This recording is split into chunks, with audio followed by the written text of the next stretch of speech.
अब आपके लिए चलते हैं बिहार। बात बिहार की। बिहार में चुनाव है बहुत जल्द और बिहार के लिए सपना पाले केंद्रीय मंत्री चिराग पासवान के बाद जहां आज तक संवाददाता पीयूष मिश्रा ने उनसे बातचीत की। चिराग पासवान ने क्या कुछ कहा, सुनिए। इस वक्त हमारे साथ बातचीत करने के लिए हैं लोक जनशक्ति पार्टी रामविलास पासवान के राष्ट्रीय अध्यक्ष चिराग पासवान, जो मोदी सरकार के मंत्रिमंडल में सबसे युवा चेहरा में भी शुमार हैं। चिराग जी, आपका बहुत बहुत स्वागत है आज तक पे। जब से आप केंद्र की राजनीति में सक्रिय हुए, एक नारा आपने हमेशा से लगाया, बिहार फर्स्ट, बिहारी फर्स्ट। अब बिहार में विधानसभा चुनाव आने वाले हैं, तो आप अपना रोल किस तरह से देखते हैं विधानसभा चुनाव में? मैं अपना रोल, मेरी पार्टी का रोल मैं मजबूती से देखता हूं। गठबंधन के एक महत्वपूर्ण सहयोगी दल होने के नाते एक बड़ी जिम्मेदारी मेरे कंधों पर भी है कि जो 243 सीटों पर हमारा गठबंधन चुनाव लड़े, उसमें से अधिकांश सीटों, और इस बार तो हम लोगों ने अपने लिए लक्ष्य भी बड़ा रखा है, 225 से ज्यादा सीटें जीतने का हम लोगों ने लक्ष्य रखा है। और मैं मानता हूं कि ये टारगेट को हम लोग अचीव कर पाएंगे। कठिनाई नहीं होगी। जिस तरीके से हम 5 दलों का ये गठबंधन है, it's like a winning combination. ये अपने में एक बहुत मजबूत कॉम्बिनेशन है। उपचुनाव में भी हम लोगों ने देखा 4 विधानसभा पर उपचुनाव हुए, चारों की चारों सीटों पर एनडीए के प्रत्याशी जीते। 100% स्ट्राइक रेट हमारे गठबंधन का इस उपचुनाव में रहा। और कुछ ऐसी सीटें भी हम लोग जीते जो कि लंबे समय से हम लोग नहीं जीत पा रहे थे। बेलागंज की सीट हो, तरारी जैसी सीटें हो, हम लोग नहीं जीत पा रहे थे। बेलागंज तो हम लोग 3.5 दशक से एनडीए कभी नहीं जीता था, वो सीटें भी हम लोग जीत पाए। तो ये अपने में दर्शाता है कि it is a very strong winning combination. And I am extremely confident कि चुनाव आते आते तक ये गठबंधन और ज्यादा मजबूत होगा। विपक्षी जो सोचते हैं कि खटक दलों के बीच में दरार पैदा करके एक दूसरे से लड़वा के चिराग की अति महत्वाकांक्षाओं को हवा देकर गठबंधन के भीतर दरारें पैदा करने का प्रयास करें, कुछ होने वाला नहीं है। हमारी चिंता, हमारी सीटों की चिंता हम लोगों से ज्यादा विपक्ष को हमेशा रहती है।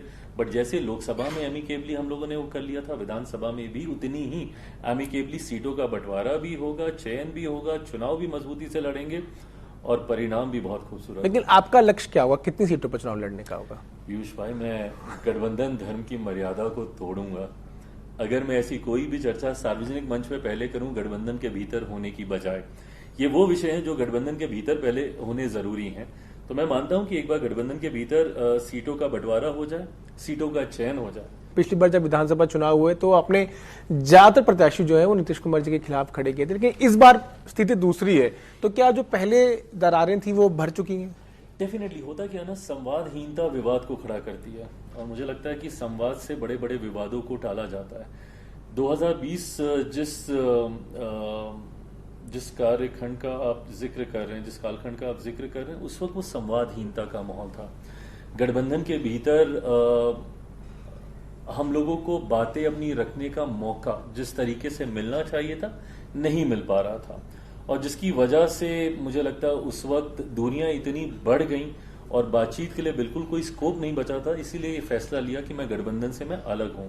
पर आज जब हम लोग गठबंधन का हिस्सा हैं तो मुझे वो मौका मिल रहा है गठबंधन के भीतर अपनी तमाम बातों को रखने का।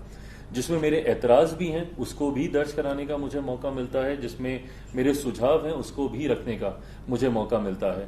तो ऐसे में किसी और माध्यम को इस्तेमाल करूं अपनी बातों को किसी तक कन्वे करने के लिए, खासतौर पर हमारे मुख्यमंत्री तक, मुझे उसकी जरूरत अब महसूस नहीं होती। मेरी अगर कोई शिकायतें हैं, मेरी अगर कोई परेशानियां हैं, चिंताएं हैं, Bihar first, Bihari first vision को लेकर अगर मुझे कोई अपनी बात रखनी है, तो वो आज की तारीख में वो व्यवस्था मुझे मिलती है जहां पे मैं अपनी बातों को रख सकूं और लगातार मुलाकात करके उस व्यवस्था का मैं इस्तेमाल भी करता हूं। तो इसीलिए 2020 की दरारें पूरी तरीके से भर ही नहीं गई हैं, बल्कि एक नई इमारत खड़ी करने की ओर अब हम लोग बढ़ रहा है। तो क्या हम ये मान के चलें कि इस बार जब चुनाव होंगे, विधानसभा चुनाव, तो चिराग पासवान नीतीश कुमार को एनडीए का नेता मानकर चुनाव लड़ेंगे? एब्सोल्युटली। देखिए, आप हाफ वे में नहीं रह सकते। या तो आप गठबंधन का हिस्सा हैं या आप गठबंधन का हिस्सा नहीं हैं। आप गठबंधन में रहकर गठबंधन विरोधी कार्य करें, ये ना आपके लिए अच्छा है ना गठबंधन के लिए अच्छा है। Might as well walk out of that alliance, जो मैंने 2020 में किया। जब मुझे नहीं वो मौका मिला या वो सहमति नहीं बन पा रही थी या वो व्यवस्था नहीं तैयार हो पा रही थी, तो मैं गठबंधन से मैंने बाहर निकलना बेहतर समझा, रादर देन गठबंधन के भीतर रहकर एक दूसरे के प्रति आरोप प्रत्यारोप लगाना। आज जब मैं इस गठबंधन में वापस आया हूं तो तमाम परिस्थितियां, तमाम बातें, तमाम चीजों पर चर्चा करके विचार विमर्श कर कर ही मैं आया हूं। आपके कार्यकर्ताओं को हमने सुना ये कहते हुए कि चिराग भैया बिहार पुकार रहे, तो क्या केंद्र की राजनीति छोड़कर आप बिहार जाएंगे? ये तो मैं भी कहता हूँ, मेरा पीयूष भाई राजनीति में आने का कारण ही बिहार और बिहारी रहे ना। मैं जिस परिवार से आता हूँ, राजनीति में आना चाहता तो मैं बहुत पहले कभी भी मैं आ जाता, पर उसके बावजूद मैं दिल्ली में पला बढ़ा, मुंबई में मैंने काम किया और मैंने देखा किस तरीके से दूसरे राज्यों में बिहारियों को कठिन परिस्थिति में रहना पड़ता है। उस वक्त इस सोच के साथ मैं राजनीति में आया था कि एक ऐसी व्यवस्था का निर्माण करना है, एक ऐसे इंफ्रास्ट्रक्चर का अपने राज्य में निर्माण करना है जहां पे बिहारियों को अपना प्रदेश छोड़ के बाहर ना जाना पड़े। और ये सोच हमारे मुख्यमंत्री जी की भी रही है। उन्होंने भी हमेशा चाहा है कि बिहार से पलायन पूरी तरीके से रुके। ऐसे में इसी सोच के साथ मैं भी राजनीति में आया तो हमेशा से मेरा लक्ष्य क्लियर था कि मुझे बिहार और बिहारियों के लिए काम करना है। मेरा विजन भी बिहार फर्स्ट, बिहारी फर्स्ट, जो पूरी तरीके से मेरे राज्य को एक विकसित राज्य बनाने की दिशा में लेकर जाने वाला वो विजन है। सो इवेंचुअली मेरा ये तीसरा टर्म है एज मेंबर ऑफ पार्लियामेंट।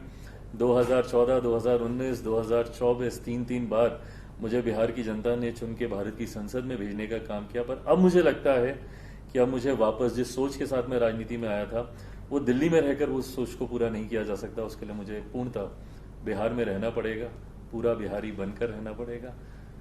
तो अब जल्द बिहार वापस जाने की सोच रखता हूँ। तो ये विधानसभा चुनाव के बाद हम देख सकते हैं आपका प्रतिनिधित्व या आप खुद सरकार में वहां पर हो बिहार में, अगर सरकार बनती है एनडीए की? तो मेरी पार्टी की तरफ से ये गाहे बगाहे कभी ये जरूर आता है और मैंने भी इच्छा जाहिर की है कि मैं आज नहीं तो कल मैं विधानसभा का चुनाव लड़ना चाहता हूँ। अब लोकसभा का चुनाव मैं बिहार की विधानसभा में मैं अपने आप को अब ज्यादा देखता हूँ। बट हाँ, ये तमाम फैसले 2025 विधानसभा का चुनाव लड़ूंगा या 2030 विधानसभा का चुनाव लड़ूंगा, ये तमाम बातें पार्टी को तय करनी है। इससे पहले कि आप पूरा प्रश्न पूछे कि भाई पार्टी तो आप ही हैं, मैं कहने वाला था। तो हाँ, मैं जानता हूँ क्योंकि ये छूटते ही ये सवाल मेरे ऊपर आता है कि भाई पार्टी तो आप ही को तय करना है। जब मैं बोलता हूँ कि पार्टी को तय करना है, इसका मतलब यह है कि पार्टी को इस पर चर्चा मंथन करनी जरूरी है कि क्या मेरे इस बार विधानसभा चुनाव लड़ने से पार्टी को लाभ होगा, हमारे गठबंधन को लाभ होगा। क्योंकि जब पार्टी का नेता जब स्वयं रणभूमि में आता है तो जोश ज्यादा बढ़ता है, लोगों में उत्साह बढ़ता है। क्या ऐसा होगा? अगर ऐसा होगा, क्या मेरा स्ट्राइक रेट बेटर होगा अगर मैं विधानसभा का चुनाव लड़ता हूं? इन तमाम चीजों पर सर्वे चल रहा है, चर्चा चल रही है। पार्टी अंतोगत्वा जिस निर्णय के साथ आएगी कि मेरे लड़ने से गठबंधन को फायदा है, मेरे लड़ने से मेरी पार्टी को फायदा है, तो definitely I will take that decision. But eventually I am pretty much prepared कि 2030 में मैं बिहार विधानसभा का चुनाव। नहीं, आपका मन क्या इस बार विधानसभा चुनाव लड़ने का मन है? आपकी अपनी पर्सनल राय भी हो? मेरा समर्पण पूरी तरीके से मेरे प्रदेश के प्रति है। आप मुझे कल बोलेंगे, मैं कल जाके मैं बिहार में मैं पूरी तरीके से मैं लग जाऊंगा। और अगर स्ट्राइक रेट अच्छा ये निकल के आता है कि स्ट्राइक रेट बेहतर होगा, पार्टी अगर ये कहती है तो मैं जरूर इसी बार मैं विधानसभा लड़ना चाहूंगा।